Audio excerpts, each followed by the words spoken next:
اعوذ باللہ من الشیطان الرجیم بسم اللہ الرحمن الرحیم۔ معزز ناظرین السلام علیکم ورحمۃ اللہ وبرکاتہ۔ پروگرام سخن میں ایک بار پھر آپ کا خیر مقدم ہے۔ آج ہم یوم شہادت حضرت علی ابن الحسین امام زین العابدین علیہ الصلوۃ والسلام کے موقع پر آپ کے سامنے حاضر خدمت ہیں۔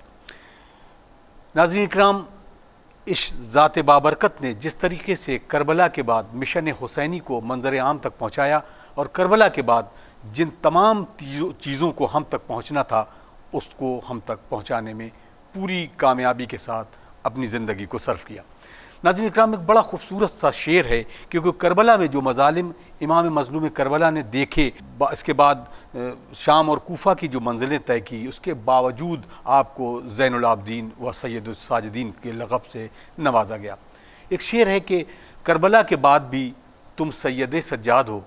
دوسرا ہوتا تو کہہ دیتا خدا کوئی نہیں۔ یقیناً عزم و استقلال کے ساتھ جس طریقے سے تمام مصائب کو آپ نے جھیلا، اس کے ساتھ ساتھ شکر خداوندی کو کبھی چھوڑا نہیں۔ آئی ناظرین، اس موضوع کو ڈسکس کرنے کے لیے ہمارے ساتھ اسٹوڈیو میں موجود ہیں حجت الاسلام والمسلمین عالی جناب مولانا مصطفیٰ علی خان ادیب الہندی صاحب قبلہ۔ ان کا استقبال کرتے ہیں اور اس پروگرام کا آغاز کرتے ہیں۔ آغا السلام علیکم۔ علیکم السلام ورحمۃ اللہ۔ آغا، آج کی اس غمناک گھڑی میں سب سے پہلے تو تعزیت پیش کرتے ہیں اپنے وقت کے امام اجل اللہ تعالیٰ فرج و شریف کی خدمت میں۔ پہلا سوال یہ ہے کہ کربلا کے بعد، جب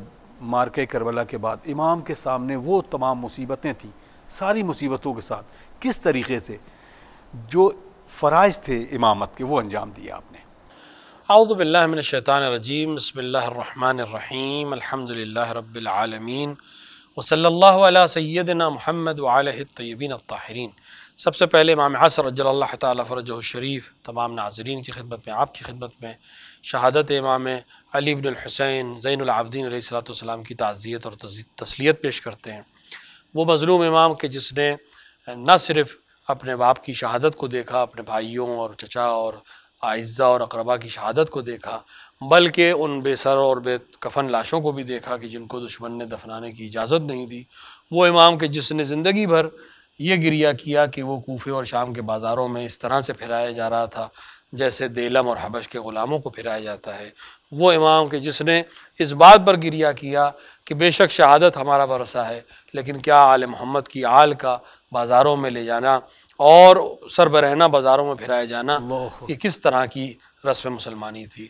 اس امام کے لیے بہت سخت تھا امام حسین علیہ الصلوۃ والسلام کے بعد کے حالات میں زمام امامت کو سنبھالنا، اور واقعاً ایک ایسے ناخدا کے ہاتھ میں وہ کشتی دی گئی تھی کہ جو ظاہری طور پر لرزہ اندام بھی تھا، جس کو بخار کی کیفیت تھی، جس کے جسم میں اس وقت بخار کی حالت اس طرح کی تھی کہ آپ خیمے سے خود باہر آ نہیں سکتے تھے، اور جناب زینب علیہ مقام آپ کو خیمے سے باہر لے کر آئی تھیں اور تمام نسل امامت کو آپ کے ذریعے سے بچایا گیا تھا۔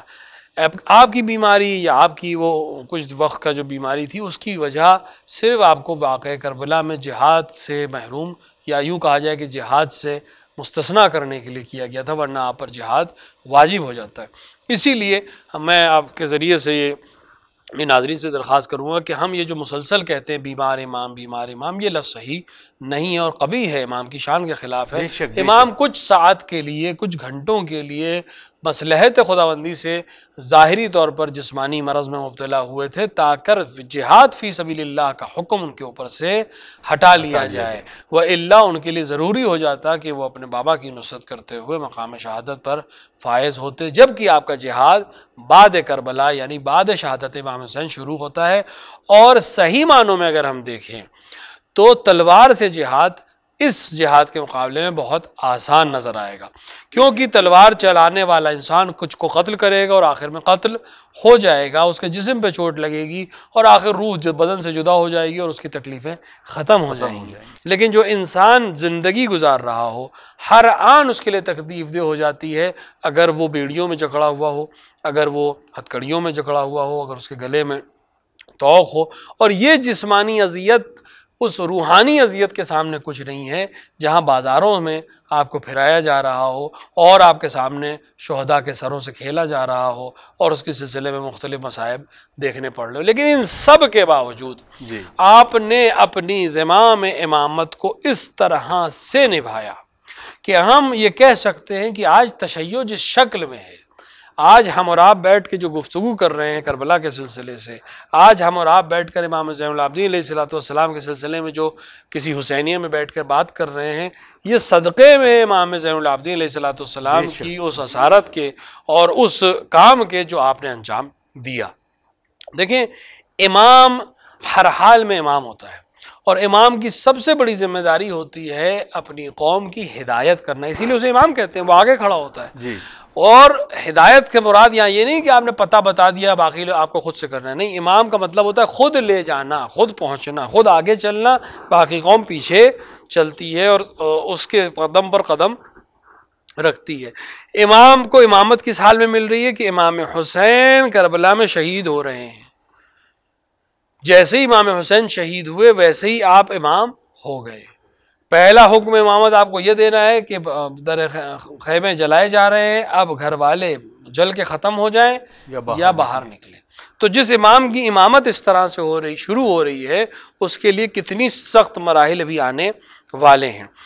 وہ امام جس کی امامت کے پہلے ہی دن وہ اپنے چچا اور بھتیجوں اور اپنے بابا کی لاش کو وہ اس طرح سے دیکھتا ہے، اور ایک کیفیت آپ بتا رہی ہوتی ہے کہ جو مشہور ہے، علماء ذاکرین پڑھا بھی کرتے ہیں کہ جناب زینب نے پوچھا ہے اس حال میں کہ اے بزرگوں کی نشانی تمہیں کیا ہو رہا ہے، تو آپ نے فرمایا کہ میں اے پھوپھی اماں آپ نہیں دیکھتی کہ انہوں نے اپنے کشتہ نجس کو تو دفن کر دیا، لیکن میرے بابا اور میرے بھائیوں میرے چچاؤں کی لاش بے گور و کفن پڑی ہوئی ہے۔ تو اس امام کو شیعت کو لے کے آگے جانا ہے،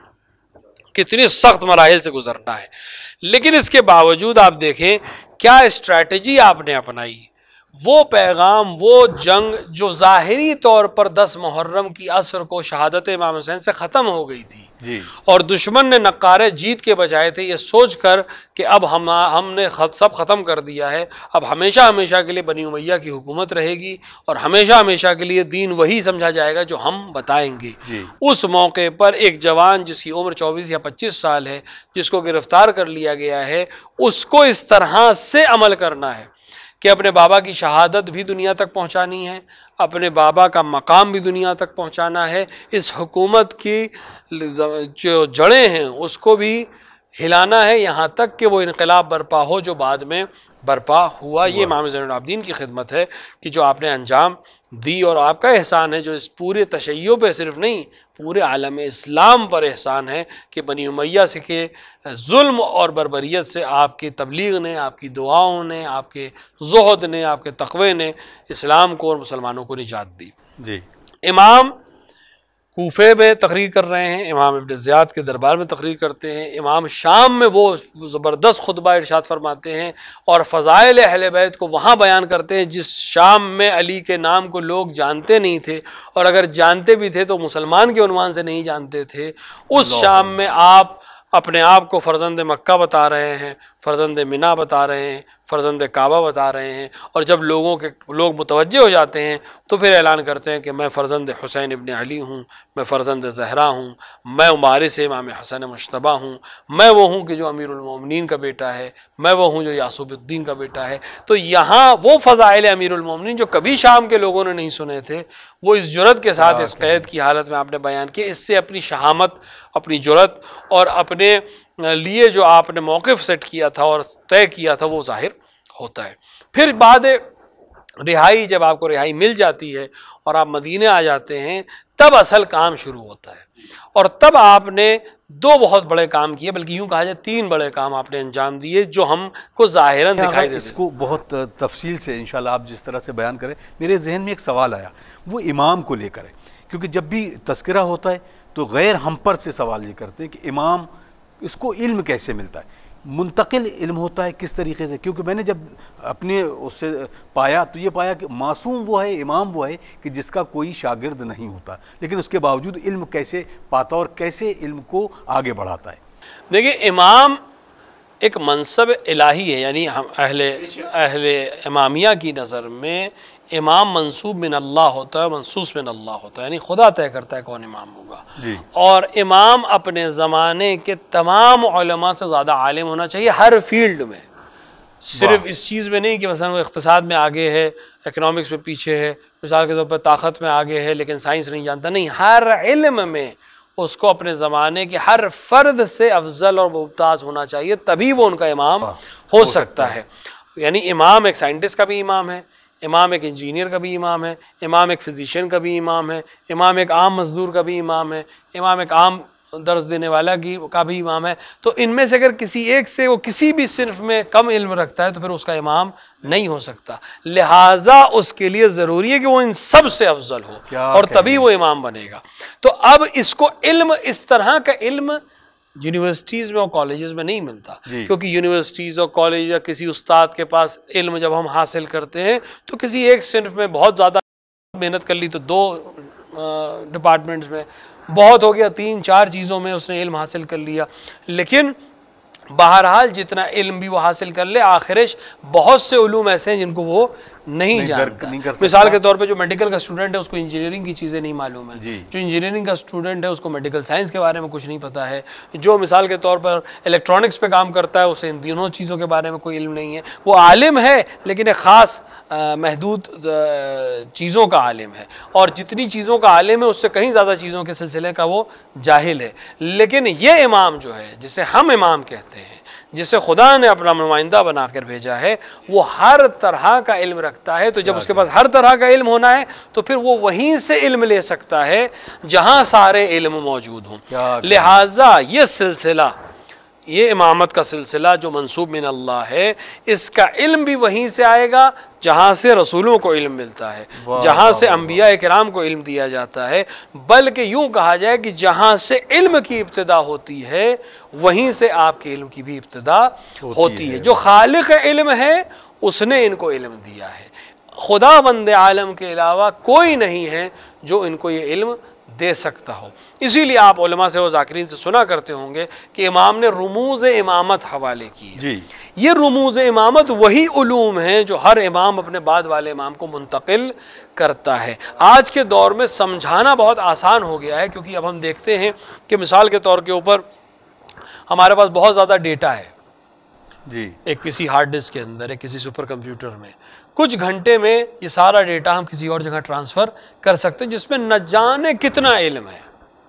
تو آج ہمارے لیے سمجھانا آسان ہے کہ علم ٹرانسفر کیا جا سکتا ہے، صرف سامنے والے میں صلاحیت ہونی چاہیے اس کو قبول کرنے کی۔ اگر یہ ڈسک اس لائق ہے کہ اس میں یہ ڈیٹا ٹرانسفر ہو سکتا ہے تو اس کے اندر ساری دنیا کا علم اس دوسری ڈسک میں ٹرانسفر ہو جائے گا، اور وہ بہت مائکرو چپس میں بھی بن کر باہر آ سکتا ہے۔ آپ کی نظر میں بہت چھوٹا سا نقطہ ہے لیکن اس کے اندر ایک کائنات سمائی جا سکتی ہے۔ شاید اسی طرح امیر المومنین نے اشارہ کیا تھا کہ انا نقطۃ تحت الباء۔ وہ علم اس زمانے میں نہیں پہچان پایا کہ نقطہ کیا چیز ہے، لیکن آج ہمیں معلوم ہے کہ نقطے سے ہر چیز کی ابتدا ہے۔ یعنی آپ کوئی بھی حرف لکھنا چاہیں، کوئی بھی تحریر لکھنا چاہیں، پہلے وہ نقطہ ہی بنے گی، پھر وہ حرف بنے گی، پھر وہ حرف مل کر کلمہ بنیں گے، اور پھر وہ کلمے مل کر کلام بنیں گے۔ تو ہر چیز کی ابتدا وہ نقطہ ہوتی ہے۔ اب چاہے آپ واپس پلٹ دیں سائیکل کو کہ ہر چیز سمٹ کے اس نقطے میں آ جائے، اور چاہے پھیلا دیں کہ ہر وہ نقطہ پھیل کر علم اور علم کا بحر ذخار بن جائے۔ تو امام کو اس نے علم عطا کیا ہے جس نے قرآن کو نازل کیا ہے، امام کو اس نے علم عطا کیا ہے جس نے رسول کو عالم بنایا ہے، قرآن نے کو اس نے علم عطا کیا ہے جس نے فرشتوں سے یہ کہا تھا کہ تم وہ نہیں جانتے جو میں جانتا ہوں، اور اس کے خاص افراد ہی وہ علم جانتے ہیں، کیونکہ جب فرشتوں سے سوال کیا گیا وہ جواب نہ دے سکے اور جناب آدم نے جواب دیا، تو اس کا مطلب یہ ہوا کہ کچھ علم ایسا ہے جو خدا نے دونوں کو بتایا تھا، لیکن آدم میں یہ صلاحیت تھی کہ اس نے اس علم کو اور بہتر کر لیا اور فرشتے اس چیز کو سمجھ نہ سکے۔ تو جب آدم جن کو خداوند عالم نے پہلا نبی اور پہلا انسان بنایا ہے وہ اس کمال تک پہنچ سکتے ہیں، تو جو فقر آدم ہیں اور جن کے صدقے میں آدم خلق ہوئے ہیں ان کے علم کے سلسلہ کیا ہوگا۔ تو امام کے پاس جو علم ہے وہ الہی علم ہے، جس کو ہم علم لدنی کہتے ہیں، یعنی جو علم خدا نے عطا کیا ہو۔ لہٰذا اسی لیے آپ کو کسی امام کا کوئی استاد نہیں ملے گا سوائے یہ کہ پہلے امام نے اگلے امام تک علم کو منتقل کیا ہو۔ جیسے امیر المومنین فرماتے ہیں کہ رسول اکرم نے مجھے علم کے 1000 باب تعلیم تعلیم کیے اور میں نے ہر باب میں 1000 باب اور اضافہ کیے. وہ امیر المومنین اب امام حسن کو علم دیں گے، وہ امام حسن امام حسین کی طرف علم کو منتقل کر دیں گے، وہ امام حسین امام زین العابدین کی طرف علم منتقل کر دیں گے، یہاں تک کہ یہ سلسلہ ہمارے اور آپ کے وقت کے امام عصر اجل اللہ تعالی فرجہ الشریف تک پہنچے گا. اور روایات اس بات کی طرف اشارہ کرتی ہیں کہ جب حضرت ظہور کریں گے اس وقت انسانیت تمام ترقی کے باوجود علم کے 27 میں سے صرف 4 باب تک پہنچ چکی ہوگی. یعنی آج کے دور میں بیٹھ کے یہ بات اگر 100 سال پہلے کہی جاتی تو شاید بہت سی چیزیں واضح نہ ہوتی، لیکن آج آپ سوچیں ہم کہاں کہاں پہنچ چکے ہیں علم کی دنیا میں جی. لیکن روایت کہہ رہی ہے کہ حضرت کے ظہور کے وقت صرف 4 باب کھلے ہوں گے، حضرت آ کے باقی باب کھولیں گے. تو وہ علم کیا ہوگا جو ائمہ نے ایک دوسرے کو منتقل کیا ہے، وہ ہم تک اس لیے ابھی تک منتقل نہیں ہوا کہ ظرفیت نہیں بنی ہے، ذہن ابھی آمادہ نہیں ہوئے ہیں. تو امام کے پاس جو علم ہے وہ الہی علم ہے، اور اس کے اس علم کے ساتھ اسے ان تمام علوم کو انجام دینا ہے، تمام کاموں کو انجام دینا ہے. تب وہ اس لائق بنے گا کہ وہ انسانوں کی رہنمائی کر سکے، تب خدا اس کو امام بنائے گا، تب ہمارے اوپر فرض ہوگا کہ ہم اس کی اطاعت کریں. جزاک اللہ. بہت خوبصورت، کیونکہ یہ سوال ذہن میں آیا تھا. اب ہم اس بات کو کنٹینیو کرتے ہیں جو آپ فرما رہے تھے کہ رموز امامت جب ملے تو وہ ذمہ داریاں جہاں پر دعا کرنے کا سلیقہ ایک انسان کو سکھایا، اور پھر تمام حقوق کے بارے میں اس پر آپ نہیں، وہی میں عرض کر رہا تھا کہ امام علیہ الصلوۃ والسلام نے جب مدینے واپسی کی تو آپ کے سامنے ایک بہت بڑا مسئلہ یہ تھا کہ تشیع بالکل آپ یہ کہہ سکتے ہیں خفقان کی حالت میں چلی گئی تھی. یعنی ہر طرف سے اس کو دبایا جا چکا تھا. امام حسین جیسی شخصیت کو قتل کیا گیا تھا. ایک آسان چیز نہیں ہے فرزند رسول کو قتل کر دے حکومت اور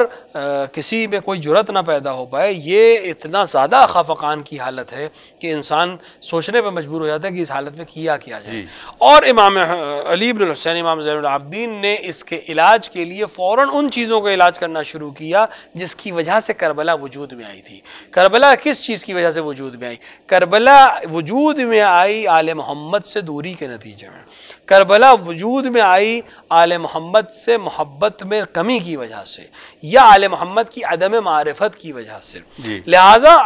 امام زین العابدین نے فوراً یہ کام شروع کیا کہ لوگوں کو آل محمد کی محبت کی طرف دوبارہ متوجہ کیا جائے، رسول اکرم کی حدیث کو دوبارہ بیان کیا جائے. اب اس کے لیے ان کے پاس افراد نہیں تھے، لوگوں میں اتنی جرت نہیں رہ گئی تھی کہ وہ آ کر امام کی خدمت میں درس حاصل کریں. لہٰذا امام نے غلاموں اور کنیزوں کو خریدنا شروع کیا، کیونکہ یہی ایک کام تھا جس کو کرنے پہ کسی حکومت کی طرف سے کوئی پابندی نہیں تھی. کوئی بھی انسان عرب میں اس وقت غلام اور کنیز خرید سکتا تھا. امام نے غلام اور کنیز اس لیے نہیں خریدے کہ ان کو خدمت کروانی تھی. نہیں، اب یہ غلاموں کا جہاں تصور ہے، جہاں تک کہ اسلام کے بارے میں یہ کہا جاتا ہے کہ اسلام نے غلاموں کے لیے بھی بڑا الگ سا ایک فلسفہ تیار کیا تھا. تو یہ غلاموں کو خریدنا کس وجہ سے تھا؟ کیوں امام نے خریدے تھے؟ دیکھیں، غلام اصل تو اسلام آیا اسی لیے تھا کہ غلاموں کو غلامی سے آزاد کرے. لیکن اگر آپ پوری سچویشن کو دیکھیں، سینیریو کو سمجھیں، تو غلام ایک ایسی چیز تھا کہ اگر آپ اس کو ایک دن میں کہہ دیتے کہ آج سے سارے غلام آزاد ہیں تو بجائے صورتحال کے ٹھیک ہونے کے وہ اور زیادہ خراب ہو جاتی، کیونکہ لاکھوں غلام تھے، ایک شخص کے پاس سینکڑوں غلام تھے. اگر یہ شخص ذمہ دار تھا اس کے کھانے کا، اس کے رہنے کا، اس کے پینے کا، اس کے کپڑے کا، اس کی تمام ضروریات زندگی کا. اگر یہ شخص آج سے کہتا ہے کہ ٹھیک سب آزاد ہو گئے، حکم پیغمبر سے سب آزاد ہو گئے، آزاد تو ہو گئے، اب ان کے کھانے کا ذمہ دار کون ہے؟ یہ خود. ان کے پاس کوئی کام نہیں ہے، یا تو وہ لوٹتے، یا وہ چوری کرتے، یا وہ ہنگامہ کرتے، جیسے کہ ہمیں یورپ کی تاریخ میں ملتا ہے یا روم کی تاریخ میں ملتا ہے کہ غلاموں نے بغاوت کر دی اور اپنے ہی آقاؤں کو قتل کر دیا. تو اسلام چاہتا یہ تھا کہ غلام آزاد ہو، لیکن ایک سسٹمیٹک وے سے، تاکہ اکنامی پہ اثر نہ پڑے، تاکہ ملک کے سسٹم پہ اثر نہ پڑے. ایک مقام وہ آ جائے کہ ہر غلام اپنی کفالت کر سکتا ہو اور پھر آزاد ہو جائے. لہٰذا اسلام نے طریقے یہ تیار کیے کہ اللہ کی راہ میں غلام آزاد کرو گے اتنے حسنات ملیں گے، قسم توڑو غلام آزاد کرو، روزہ چھوڑا غلام آزاد کرو. دھیرے دھیرے ایک ایک کر کے غلام آزاد ہوں گے. ممکن ہے پروسیس میں 100 سال لگے، ممکن ہے پروسیس میں 200 سال لگے، لیکن 200 سال کے بعد کوئی بھی انسان غلام نہیں رہ جائے گا اور سب خود کفا ہو چکے ہوں گے، کوئی کسی کے اوپر بار نہیں بنے گا. امام زین العابدین کے دور میں ابھی غلام خریدے اور بیچے جا سکتے تھے، کیونکہ ابھی اس سچویشن میں سارے مسلمان نہیں ہوئے تھے کہ سب کو آزاد کر دیا جائے، تو لہٰذا ابھی بھی غلام خریدے بیچے جا رہے تھے۔ بہت سے غلام جو اب تھے وہ مسلمان نہیں تھے، یہ وہ غلام تھے جو باہر کی جنگوں سے خرید کر عراق میں اور ایران کی جنگوں سے خرید کے لائے جا رہے تھے کفار ہونے کی حیثیت سے۔ امام ان غلاموں کو خرید رہے تھے، اسلام کی تربیت دے رہے تھے، اتنی محبت سے تربیت دے رہے تھے کہ یہ غلام اپنے آپ مسلمان ہو جاتے تھے، اور نہ صرف مسلمان ہو جاتے تھے بلکہ محبت آل محمد میں مسلمان ہوتے تھے، کردار آل محمد کو سیکھتے تھے۔ اب امام ایک سال، پوری روش امام کی یہ تھی کہ امام ایک سال اپنے گھر ان غلام اور کنیزوں کو رکھتے تھے، ان کی تربیت کرتے تھے، ان کو تعلیم دیتے تھے، ان کو قرآن سکھاتے تھے، ان کو حدیث کا علم دیتے تھے، ان کو احکامات شریعہ بتاتے تھے۔ اس کے بعد سال بھر کے بعد عید کے موقع پر جوڑوں میں غلاموں کو آزاد کرتے تھے، یعنی ایک غلام ایک کنیز، دونوں کو عقد پڑھتے تھے، دونوں کی شادی کرتے تھے، کچھ مال دیتے تھے،